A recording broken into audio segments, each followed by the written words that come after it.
Guy Foster, this is the first piece of original content that we have recorded on Business in Between.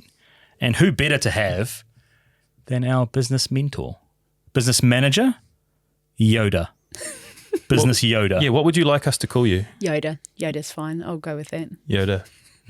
Yeah, this is exciting. I've been looking forward to this for a while. This is an idea that there's a lot of potential in. It's about our story and how we came to be, but also a little look at how to be good business owners. Peek behind the curtain. Peek behind the curtains. Ooh. Yeah.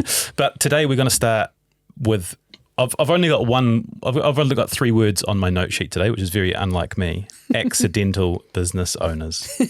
What's an accidental business owner, Di? It's you two. And it's Dave Wood.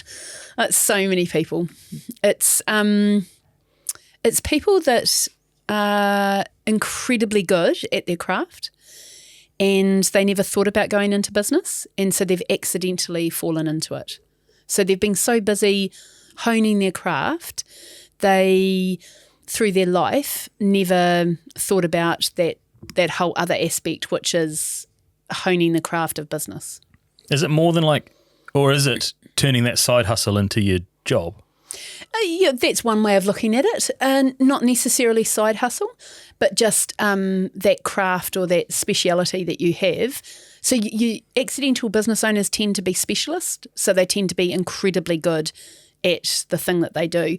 Where people who are purposely business owners tend to be slightly more generalists. You know, when people have always known that they want to own their own business, sometimes it wouldn't matter what business they owned because it's just business. It's just the same sort of things apply.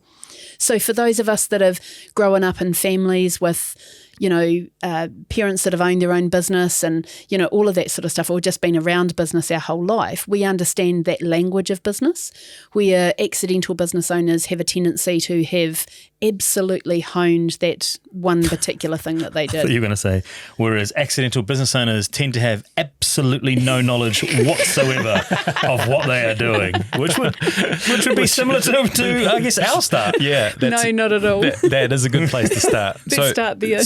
So current May 2024 between 2 beers, I am full-time in the business and Shay is part-time with a view to having him full-time by the end of the year. But we're going to pick up the telling of where this relationship started with our first meeting, which was in November of 2023. Mm-hmm. And I was full-time at the Herald. Yes. The podcast was growing really well. We had these exciting side businesses blooming and it was all a bit much, and I reached out to you and we had a chat. Well, what did we have going at that stage? We were podcast. Yeah, we'd just started the speaking business and the podcast was commercially viable. The money was starting to sort of ramp up in terms of advertising and sponsorship. The Reflections piece was just an idea at the time, and Di sort of helped me firm that up. But at that point, it was basically the income coming in from the podcast. Speaking business was something that was just brewing. And coaching was floating around. Yes. Yeah. And also the Reflections and the corporate stuff was on the side, sort of different from, it was floating around. Basically, we had a lot of stuff in our atmosphere.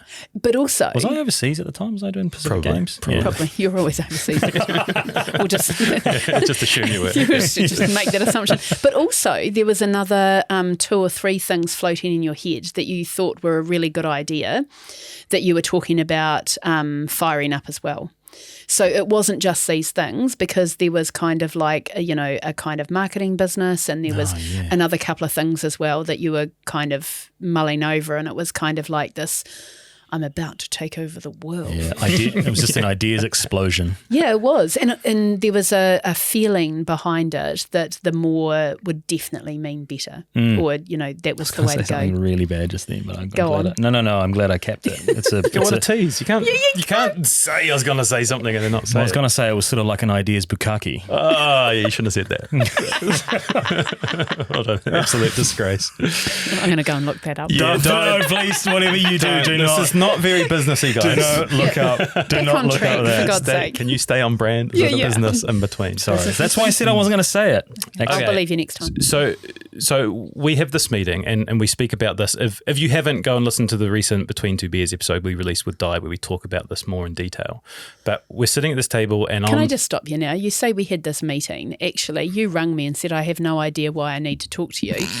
And I said, well, if you don't have any ideas, I'm not sure how I do.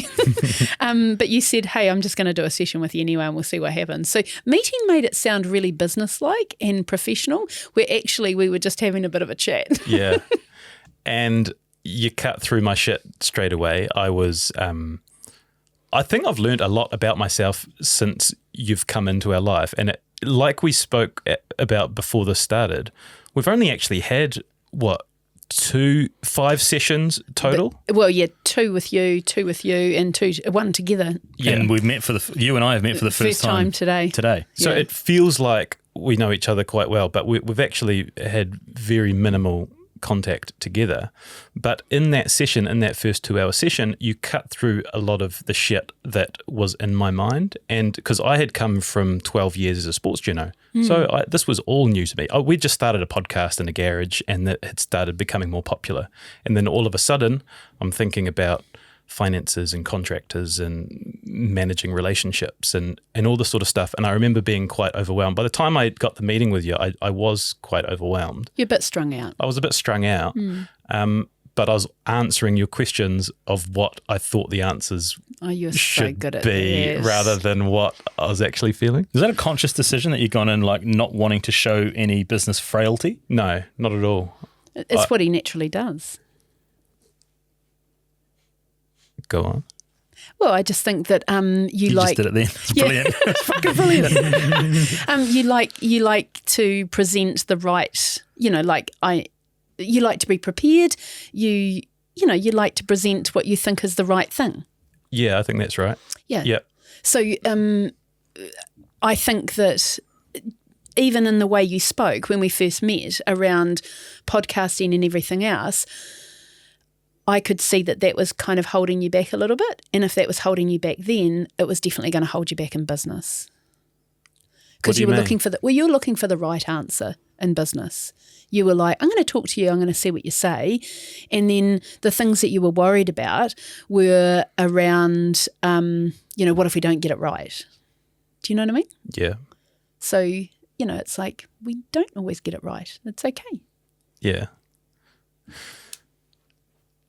I think halfway through that session, I realized the value you were going to bring to me and to us. And I kind of want to move it forward a little bit, because then we didn't have comms with each other for a couple of months after that. And in the background, I was like, I need Seamus to meet with Di, because while my mindset had started to shift just off that one meeting, I knew that he was in the same place that I had been in November. But let's roll it back. What in that meeting, what was significant for you to walk away with? Like what changed for you in just that 2-hour conversation? I think I'd had a fear of what happens if it doesn't go well. Yeah, and 100%. And you kind of solidified that by saying, well, what do you need? You need 6 months of money saved up. Could you do that? Do you have that? Okay, then that's not a problem. That was one of the things. The other was, at the time, we had started getting approached by a lot of people and companies to come on our podcast and made some pretty lucrative offers. Yep. We got offered $10,000 by a few people for someone who was a marginal guest to come on the show. And I was struggling with that because $10,000 was a shitload of money to us then, it still is now. And I was wrestling with, do we have someone on who's maybe would fit our criteria, but I'm kind of doing it for the money? Yeah, so to cut through the chase, what you were really scared of was selling your soul. Yes. And why? And this was super interesting to me, because there was that part of it, then there was the money part of it, because, if you want to move a business forward, you need to make some money. And there was also a big void around, and sorry for jumping in, but there was a big void around knowing your value. It, like when I say your value, as in both of your value. Yeah, that was an eye opener too, because we'd started doing a few speaking gigs, and I was trying to get comfortable with how much we were charging for ourselves, and you kind of helped me put that in perspective. Well, I think you need to charge twice that. That can't stay at that price for too long. the big thing for me was around, and I can still, every time when you talk about this, I can remember the room. I can remember me with saying I should have been a school teacher because I love the whiteboard. For me, the big thing was around not understanding your own value. And that is typical of an accidental business owner. Yeah. Can you, the other clients you work with, is that when in the first couple of meetings, is that always one of the biggest? Yeah, I think because, when we're offering services, we tend to think about it from our point of view. So you go, oh, well, if somebody wants to, be a sponsor on an episode, then, it only takes us this amount of time and so therefore that's what my time's worth. But what you have a tendency not to do is twofold. You don't look at it from what are they getting out of it? Like what is the benefit to them? And second of all is you automatically discard the 4 years that it took you to build your craft and your audience because you didn't intentionally do that. Like I don't imagine that 4 years ago you sat in the garage and said, you know what, we're the shit. we could be really good speakers and we could earn really good money out of this. Like people are going to love us. Like we are funny. Do you know what I mean? Like, let's build a business out of this. In 4 years' time, we could have a team of people that we get advice from because we're just, like we're banging. You didn't do that. You just started. You honed your craft, and along the way, you possibly didn't step back and go, why do we have the following that we do? Why do we have the impact that we do? Yeah, totally. I mean, still now, it's weird that you have people that know who you are when you go out. And I just want to, this is really interesting to me because I don't know if Seamus knows this, but about our conversation. But do you remember what the gold was? Do you remember the thing that we came to about what the gold was with you guys? Like why has it been successful? Because of me. That's why I thought it was important to talk about it now. That's because I wasn't, Because I remember the answer I gave, because I think we've got empathy or some shit like that. And you're like, oh, shut the fuck up, man. Just What's the real answer? Because we're good buggers and we're humble and we nail it. Yeah. Yeah. And like we tend to overthink these things. And one of the other things that at that meeting that you were really, really concerned about was your competitors. You were so obsessed with anybody could come along and just do this, and I was like, okay, let's just break that down a bit. Anybody could come along, they'd need to be doing it for about, even if they were twice as good as you, they're still going to be 2 years in the making, aren't they? And you were like, oh yeah, so you can see them coming, can't you? It's like, yeah, we could. And then it was kind of like, well, what is the gold? And we just kept going back and back, and it's like, it sounds really simple, we're good buggers, and well, actually, you're exceptionally good storytellers. I mean, I think you're doing yourself an injustice here. Like, there was a lot more in that conversation around the magic of what you've brought forward. And, somebody's genius zone is the thing that they do without thinking that blows them away that people are going to pay them for, because what they do is inherent within them. Does that make sense? Yeah. So can you believe I'm the bossiest person in the world, or I can be if I choose to be, and now people pay me to be bossy? I mean, dream come true. Yeah. Same with you guys. You're just like the best guys to have a yarn with, I would imagine. And now you've built a business out of that. The very thing that you get up and naturally do, that you think is no big deal, that you, God forbid, thought that anybody could do. It's like, oh, bless.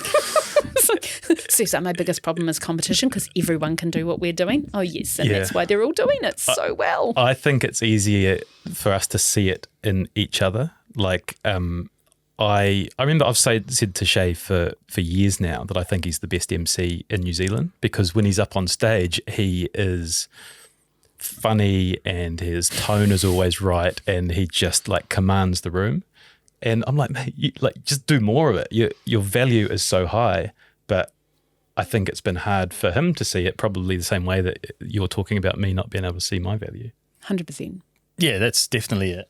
I don't know. I say now to people who ask me, I say, if you'd have told me 10 years ago that eventually I could make some money from just having conversations and just talking, I would have like not done half of the shit that I've had to do.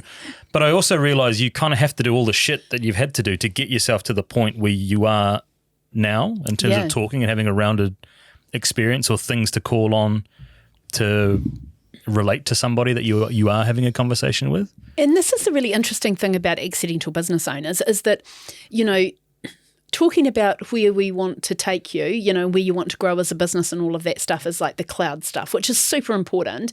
But actually, we should just love the dirt. You know, we should just love the shit that you have to do every day and make sure that you love that, because that's actually the stuff that will naturally get you to the clouds. Which I think is our strength, is just 100%. doing the same shit over and over again the way that we have done it since Aaron Scott episode 1.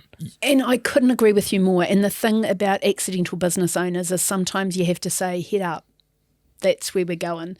And I know with both of you, it's like I know what I see in each of you, but sometimes I just put your head up a little bit, that's where we're going. Now, what are we doing today? What's the action today? But I need you to know where you're going so that so that you can correct or alter some of your beliefs about yourself so that you're not the ones holding yourselves back. We went and watched Stephen Bartlett, Diary of a CEO, give a talk at the Civic a few weeks ago. And one of the things he spoke about is like filling your buckets, and you've got to do it in the right order. And one of those first buckets is like your knowledge bucket. And I remember, you know, being a sports journo, and I had a young family, so it was really good in terms of sort of work-life balance. But I also wasn't really climbing a ladder, and I felt like, what am I doing? You know, I'm sort of like mid-30s, late 30s, and I've got this job. I feel like I'm better than the job, but it's also, what do I do? And I kind of realize now with the value of hindsight that I was just filling that bucket of you know, journalism, interviewing, questions, researching, you know, all of these things which we use every day now in so many different parts of this business, was just 12 years of becoming, you know, what we are. And I wouldn't even say becoming what you are, just allowing time to uncover who you are. You know, you say that you felt that you were better than the job. It's just quite often when we're doing a job, it's not that you're better than the job, it's just that at that time you're honing that skill and you could never imagine what that's going to, with all the other skills you have, where you're going to end up. But the timing thing is super interesting to me because, you know, the filling your bucket thing, love that. You know, it's like quite often when, especially as we're trying to grow businesses and especially in business, because you know, it's the fastest personal growth thing. Do you know what I mean? Like it's really challenging. So quite often we know where we want to go, but it's not quite the right time. So for you guys, when I met, absolutely it's the right time. It makes it super easy because it totally feels like the right time. But not everyone is in that space. You know, sometimes it's like, I'm not quite ready yet. You know, and it's not that they're not ready, or I guess I'd use myself as an example. We're not just business owners. You know, if we're not well and if we haven't got on top of our own mental health issues and all of that stuff, all the other stuff makes it really hard. If our families aren't being looked after and we haven't got that in order, makes it really hard to focus on work. So for me, work is normally about number 3 for everybody. You know, because if you're not well, then you can't go to work and, you know, all of that other stuff. So, you know, the priority of things quite often is around timing as well. And I just think, you know, if I was to say your timing was like perfect for when we met. Which is interesting because to delve back into the origin story of the Die Between Two Beers, Stephen had the meeting and then timing-wise, I wasn't interested in meeting you. I had no desire. It's an understatement. I had no desire whatsoever. I remember Di texting me. He's like, hey, Shay is like, oh, he's a bit slippery, Di. Keep at him. I'll work on him from my side. Actually, I forgot about the ghosting messages as well. Yeah. So from my kind of perspective, I was in whatever a state of mind, and I spoke about this probably more at length in our episode on the podcast, but where I just wasn't ready to introduce another voice into my universe at that point. I felt like I'd had enough, or I've got enough voices that I listen to, and And I was also like, yeah, man, what works for you? Cool. I'm glad that works for you. That might not necessarily work for me, without actually giving an opportunity for I it remember to, you for it saying to that work. to me, and I was like, Yeah. yeah, but you haven't met Di yet. Yeah, yeah. But the thing is, that's why I love you. Do you know what I mean? Like, Steve's looking for the right answer, and you've got a really strong gut feeling. Do Yeah. you know what I mean? And I think that at times in the future, you shouldn't have the same people. You shouldn't have the same answer. It's something that I think, as we go forward, we'll want to be really developing you as, separate individuals, and you don't have to be joined at the hip all the time. But that's what made me like you even more, is the fact that you were making a choice for yourself. And here's why. Ultimately, if you make the choice for yourself, you did show up to one of our meetings. You showed up wholly present and absolutely smashed it. Perfect timing. I felt so sorry. I feel sorry for anyone that's told that they have to come and talk to me. Like that is a truly unfair thing in life. But do you know what I mean? You were just like, but also that you were precious. And I didn't mean like that. I am. I'm You're very precious. much. I'm very much the Finally precious, someone precious one in this combination. I am the precious one. Yes. You were precious about who you were going to listen to. Now, that speaks volumes, because it speaks to the fact that you are going to listen if someone is allowed into your inner circle. Now, that's gold. That's really important. That's a good thing.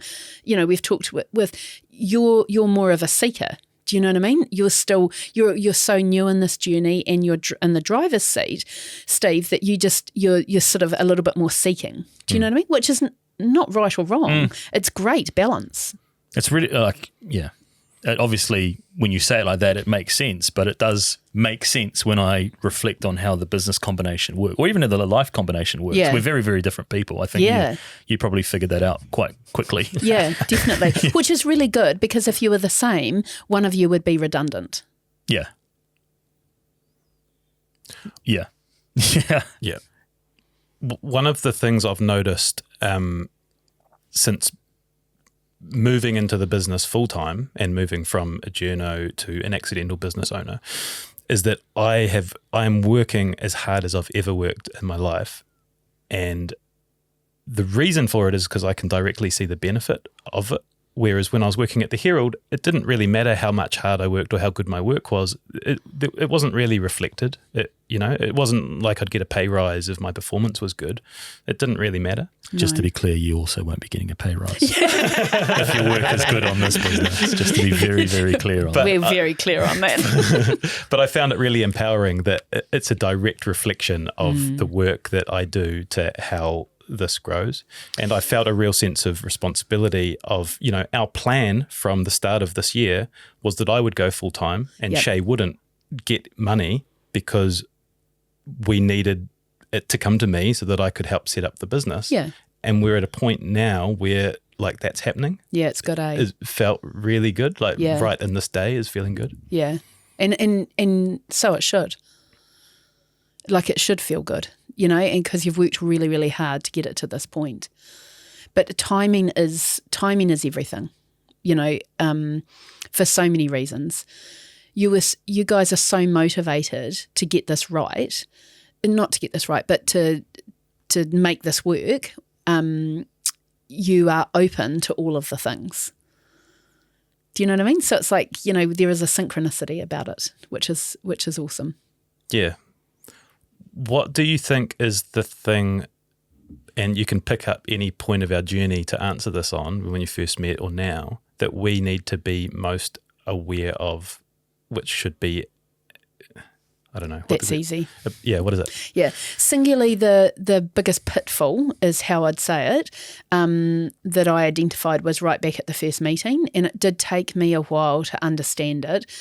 It was around all of the things that you were trying to do. And my gut feeling was, you try and do all of the things, you're gonna probably fuck all of them up. And so I needed to get you to understand what the priority was. in terms of what was going to shift the needle to make this successful. And so, when you're in a new business, cash is king. So the first thing we needed to do was make sure that you had an income to get you both, full-time and being paid, so that then you could really leverage and move forward. But when we first met, it was like you had, ping, ping, ping, 10,000 ideas and you were going to do them all. And I was like, oh, that's a really bad idea. Shall we get one of them to work first, and then we'll get the next one, and then we'll get the next one. And as it happens, we've got 3 that are working really nicely and that work really well together. But we needed to ring fence that and say, what do I do? What do we do? What value do we offer? And understand that, because then you can really leverage it. So that would be the single, in our first meeting, the bit that that I thought, this will be your biggest headache. Is that the key to a successful business, is really honing what your offer is and just zoning in on that? Like, where does scalability come into it? Oh, you learned a word, bro. Fucking so dismissive, eh? So dismissive. So dismissive. Give them a clip. Oh, so dismissive. It depends on the business. It depends on the person's goals, or the owner's goals. It's so dependent.